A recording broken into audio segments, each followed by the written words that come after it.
ఒకరోజు రోజా మరియు ప్రసాద్ పట్నం తిరగడానికి వెళ్లారు. ఎలాగో పట్నం వచ్చాం కదా, సినిమాకి వెళ్దామండి. వచ్చిందే తిరగడానికి, ఆ మాత్రం వెళ్ళమా ఏంటి? సినిమా చూసి బయటకొచ్చాక, సినిమా బాగుంది కదండి, మన ఇంట్లో వాళ్ళందరినీ కూడా తీసుకురావాల్సిందే. వాళ్ళు కూడా బయటికి వెళ్ళి చాలా రోజులైంది. మీ నాన్న డబ్బులిచ్చారు కదా అందరినీ తిప్పడానికి. మా అమ్మ వాళ్ళని ఎప్పుడు తీసుకెళ్లాలో నాకు తెలుసులే. మా నాన్నగారు గాని చూడకపోతే నువ్వీ మాత్రం కూడా నన్ను పట్టించుకోవు. సరే గాని ఏవండి, నాకు బాగా ఆకలిస్తుంది, తినడానికి వెళ్దామా నాకు కూడా ఆకలేస్తుంది, ఏదైనా తిందాం అని చెప్పి ఒక షవర్మా బండి దగ్గర ఆగుతారు. ఇదేదో వెరైటీగా ఉందండి, తిందామా? అబ్బాయి, ఇదేంటి చూడ్డానికి భలేగా ఉంది. దీన్ని షవర్మా అంటారండి, చాలా బాగుంటుంది. అయితే ఒకటివ్వబ్బాయి. ఇంతకీ ఏదిమ్మంటారు, వెజ్జా లేదా నాన్ వెజ్జా? ఏంటబ్బాయి, ఇందులో ఎన్ని రకాలుంటాయి? మొత్తం 12 రకాలు నా బండి దగ్గర అమ్ముతానండి. ఇవన్నీ పక్క నుండి ప్రసాద్ వింటూ ఉన్నాడు. ఎందుకే ఇవన్నీ? మీకు కావలసింది కొనుక్కొని తినొచ్చుగా. రోజా తనకి కావలసిన షవర్మా తీసుకుని ఆ అబ్బాయిని అడిగి తయారీ విధానం మొత్తం తెలుసుకుని ఇంటికొస్తుంది. అత్తయ్య గారు, ఈరోజు మేం పట్నం వెళ్ళాం కదా, అక్కడ షవర్మాని ఒకటి తిన్నాం, చాలా బాగుంది. సంతోషంగా గడిపేసొచ్చారు కదా, అది చాలు. అవునక్క, అది చాలా బాగుంటుంది, నాకు కూడా తెలుసు. పోయినసారి నేను మీ మరిది గారితో వెళ్ళినప్పుడు తిన్నాను. ఏంటి, ఇద్దరు తోడికోడళ్ళు కలిసి ఆ షవర్మాని అంతగా పొగుడుతున్నారు? నువ్వు వెళ్ళి తినేసొచ్చావు, ఈరోజు మీ అక్కెళ్ళి తినేసొచ్చింది. ఏనాడైనా అత్తయ్య గారు తింటారని ఒక్కటైనా తెచ్చారా?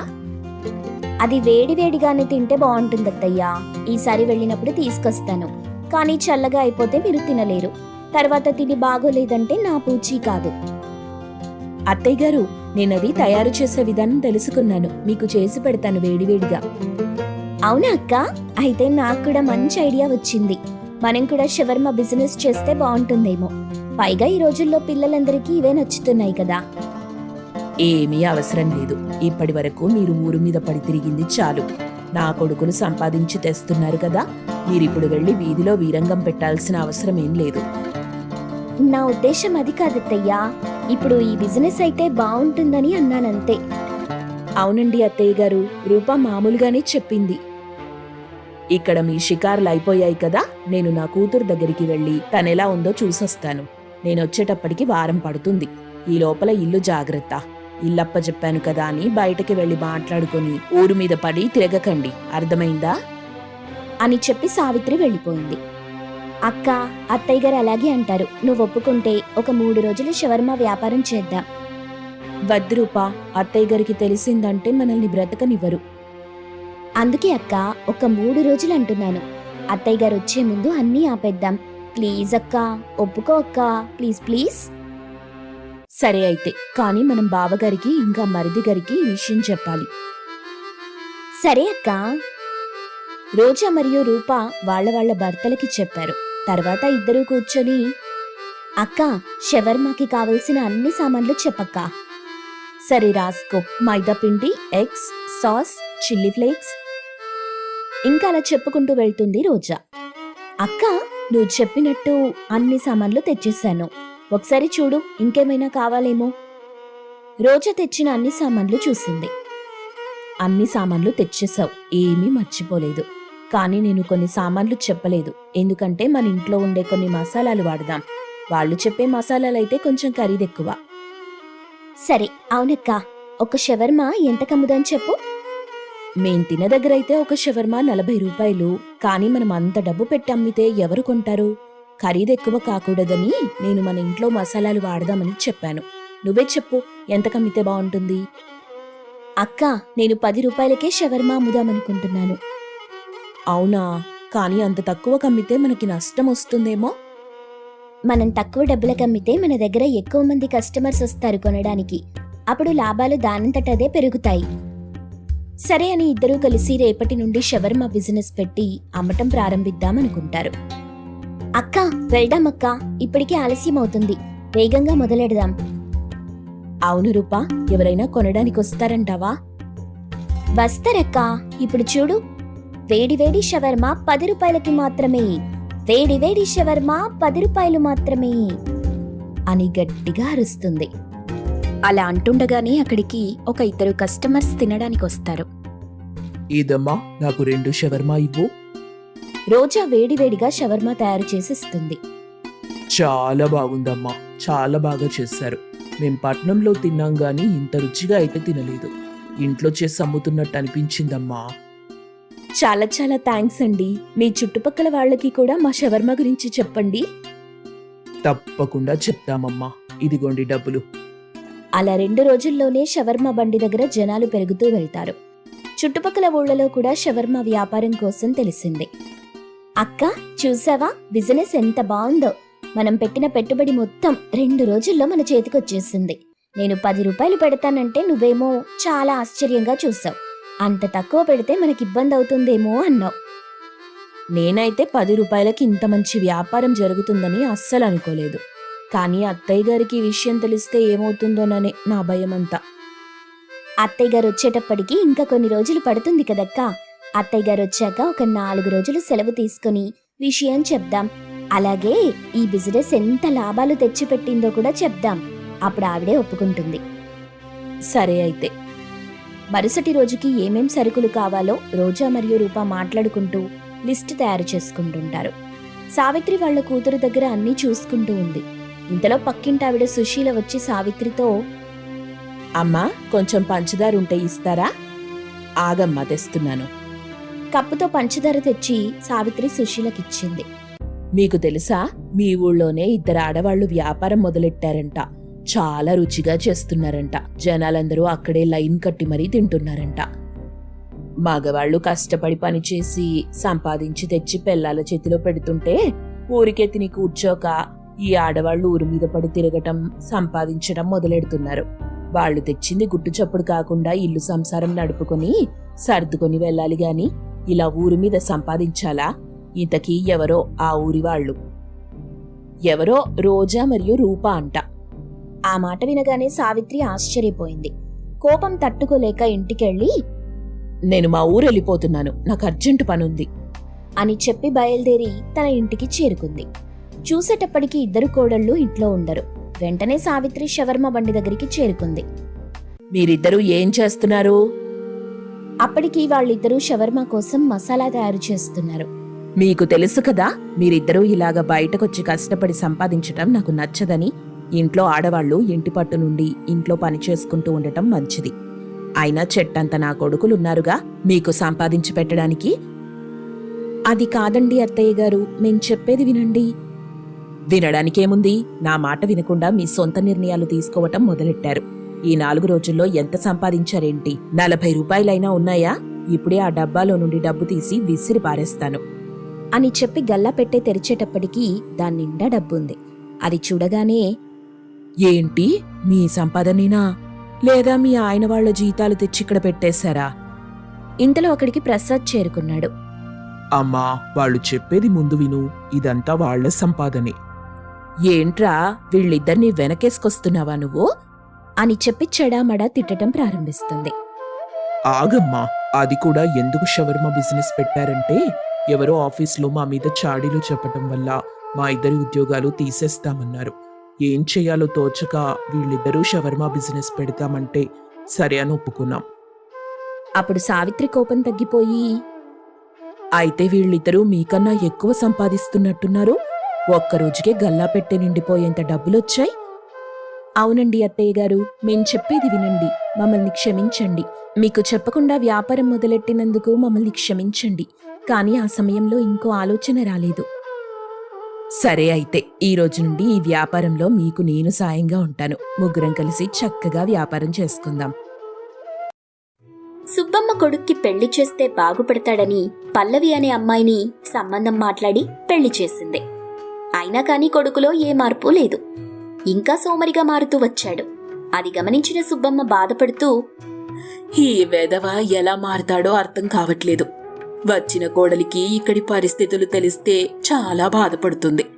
తనకి తెలియకుండా ఎలాగోలా ఇంటి గుట్టుని నెట్టుకురావాలి అంటూ ఉదయాన్నే సుబ్బమ్మ బయటికి వెళ్తూ కోడలితో ఇలా అంది. అమ్మాయి పల్లవి, నేనలా బయటికెళ్ళి సాయంత్రానికి తిరిగొస్తాను. నువ్వేదైనా వండుకొని తిను. అత్తయ్య, బాగా చలేస్తోంది. ఇంత ఉదయాన్నే ఎక్కడికెళ్తున్నారు? అది నాకు మిత్రులతో గడపటం అలవాటు. వాళ్లతో సాయంత్రం వరకు గడిపి వస్తాను. మరైతే అత్తయ్య, ఇంట్లో నాకు చాలా బోర్గా ఉంటుంది. ఆయన నాతో సరిగ్గా మాట్లాడకుండా ఆయన పని ఆయన చేసుకుంటూ ఉదయాన్నే వెళ్ళిపోతున్నారు. నాకు మీతో వస్తే సమయం గడిచినట్టు ఉంటుంది. నేను వస్తాను. అయ్యో, అలాగా? ఇవాళ కష్టం, ఇంకో రోజు తీసుకెళ్తాలే అంటూ వెళ్ళిపోయింది. అప్పుడు కోడలు, అత్తయ్య నా దగ్గర ఏదో దాస్తున్నట్టుంది. లేకుంటే అంత కంగారు పడాల్సిన అవసరమేముంది అనుకుంది. అలా 2 రోజులు గడిచాయి. అత్తయ్య ఏదో ఒకటి చెప్పి ఉదయాన్నే వెళ్తూ ఉండేది. ఇంత చలిలో ఈమె ఎక్కడికి వెళ్తుందో తెలుసుకోవాలి, నాకు తెలియకుండా ఏదో జరుగుతుంది అనుకుంటూ మరుసటి రోజు అత్త వెళ్లిన కొద్దిసేపటి తరువాత తనని అనుసరిస్తూ వెనకాలే వెళ్ళింది. అత్త నేరుగా ఒక పాకలోకి వెళ్లి పాలేరు పని చేస్తూ ఉంది. అది చూసిన పల్లవి షాక్ అయింది. నేరుగా అత్తకి ఎదురుగా వెళ్ళి, అత్తయ్య, ఇదేనా మీ మిత్రుల ఇల్లు? ఇక్కడికొచ్చి ఏంటి పాలేరు పని అంటూ అడిగింది. అది విన్న అత్తయ్య బాధగా తలదించుకొని కన్నీళ్లు పెట్టుకుంటూ, నీకు తెలిస్తే బాధపడతావని నేను నిజం దాచాను. మనది చాలా పేద కుటుంబం. నా కొడుకు ఒక సోమరిపోతు. ఏ పని పాట లేకుండా తిరుగుతూ ఉంటాడు. ఆ విషయం తెలిస్తే బాధపడతావని నీకు చెప్పలేదు. ఇంకా ఇల్లు గడవటం కోసం నేను ఉదయం నుండి సాయంత్రం వరకు పాలేరు పని, పొలం పని చేసి ఆ వచ్చిన డబ్బుతోనే ఇంటిని పోషిస్తున్నాను. అత్తయ్య, ఈ విషయం నాకు తెలిసినా నేనెందుకు బాధపడతాను చెప్పండి? నేను ధనవంతుల ఇంట్లో పుట్టినదాన్నేం కాదు. నేను కూడా పేదింట్లో పెరిగినదాన్నే కదా. కొత్తగా వచ్చిన కోడల్ని రాగానే పనికి తీసుకెళ్తే ఏం బాగుంటుంది చెప్పు? ఏం పర్లేదు, మన కుటుంబం కోసమే కదా మనం కష్టపడేది. ముందు మా ఆయన్ని మారేలాగా బెదిరిస్తానివాళ. వాడెంత చెప్పినా మారడు తల్లి. వాడికి చెప్పటం వృధా. అదంతా నేను చూసుకుంటాను. మీరైతే ఈ చలిలో పాలేరు పని ఆపి ఇంటికి పదండి, చెప్తాను అంటూ అత్తయ్యని అక్కడి నుండి ఇంటికి తీసుకుని వెళ్ళింది. ఇంటికి వెళ్ళగానే భర్త బయటికి వెళ్తూ ఉన్నాడు. ఆగండి, మీతో 2 నిమిషాలు మాట్లాడాలి. చెప్పు, ఏంటో? నాకు అవతల టైం అవుతుంది. అంత బిజీ ఏం కాదు కదా మీరు. ఏ పని పాట లేకుండా తిరిగేదానికే ఆలస్యమైనా ఇబ్బందేం లేదులేండి. ఈ సోదంతా నాకెందుకు చెప్తున్నావు? ఎందుకంటే మీరిలా పని చేయకుండా ఖాళీగా తిరుగుతూ ఉంటే ఇల్లేలా గడుస్తుంది? పాపం అత్తయ్య ఒక్కతే చలికి కష్టపడి ఇంటిని పోషిస్తుంది. మీరిలా సోమరిగా ఉంటే నేనిక్కడుండలేను. మా పుట్టింటికి వెళ్ళిపోతాను.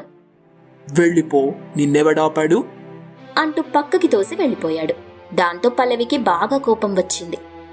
నేను చెప్పాను కదమ్మా, వాడు మారడని. నేనే ఏదో ఒకటి చేసి మిమ్మల్ని చూసుకుంటానులే. పెద్దవాళ్ళు, మీరు కష్టపడుతుంటే నేను చూస్తూ ఎలా ఊరుకుంటానత్తయ్య? ఇవాల్టి నుండి నేను మీతో కష్టపడతాను. అయితే రేపటి నుండి మనం ఒకరింట్లో పాలేరు పని చేయాల్సిన అవసరం లేదు. పక్కనే పెద్ద అడవి ఉంది కదా, అక్కడికి వెళ్ళి విలువైన కట్టెలు కొట్టి అమ్ముకుందాం. నువ్వు చెప్పిన ఆలోచన బాగానే ఉంది. అలా అయితే మనం ఒకరి కింద బతకాల్సిన పనే ఉండదు అంది సుబ్బమ్మ. మరుసటి రోజు ఇద్దరూ అడవికి వెళ్లారు. ఒకచోట విలువైన కట్టెలు కొడుతూ ఉండగా ఒక సాధువు వాళ్ల దగ్గరికి వచ్చి, మీరు చేస్తుంది మంచి పద్ధతి కాదు. ఇలా అడవిలో అమూల్యమైన మొక్కలు నరుక్కుంటూ పోతే ఇంకేం మిగులుతుంది చెప్పండి అని గట్టిగా అన్నాడు. అందుకు పల్లవి, అది కాదు తాత, మా పరిస్థితి వేరు. మేము ఆడవాళ్లం. బతకాలంటే ఏదొకటి చెయ్యాలి కదా అంటూ తన ఆర్థిక పరిస్థితి, ఇంటి పరిస్థితిని వివరించింది.